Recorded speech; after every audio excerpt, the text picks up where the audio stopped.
Samantala, nakaabang na ang ilang pamilya ng mga drug war victim sa mangyayaring pagdedesisyon ng ICC Appeals Chamber ngayong araw tungkol sa jurisdiction ng kaso ni dating Pangulong Rodrigo Duterte. Live mula sa UP Diliman, may umaarangkadang balita si Justin Ignacio.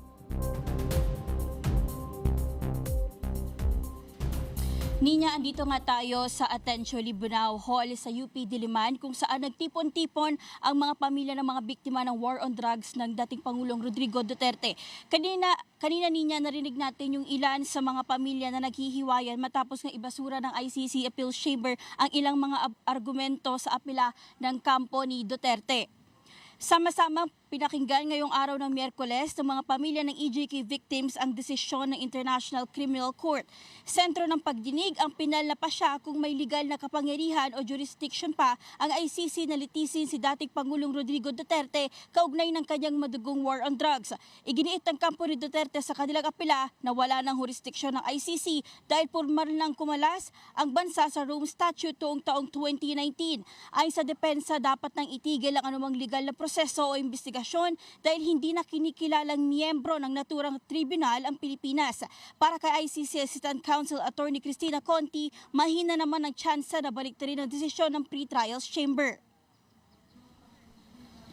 Kung sa totoo, 50-50. Kasi dalawa lang naman yan eh. Yes or no, tama yung pre-trial chamber or hindi. Pero taking everything into consideration, mahina ang tsansa na baliktarin ng appeals chamber yung desisyon ng pre-trial chamber. Kasi sa nakikita ko, yung desisyon ng pre-trial chamber based on law, based on jurisprudence. Ang isang palagay ko magiging paglilinaw ng pre-trial chamber, ng appeals chamber, yung political context. Kasi magiging senyales itong desisyon na ito sa iba pang mga bansa. Indicator ito kasi ng pwede ba kaming umexit na lang ng ICC, mag-withdraw na lang kami sa ICC para makaiwas sa pananagutan. Samantala, nananatili namang emosyonal ang ilang pamilya dahil sa muling pag-ungkat sa masakit na sinapit ang kanilang mga mahal sa buhay.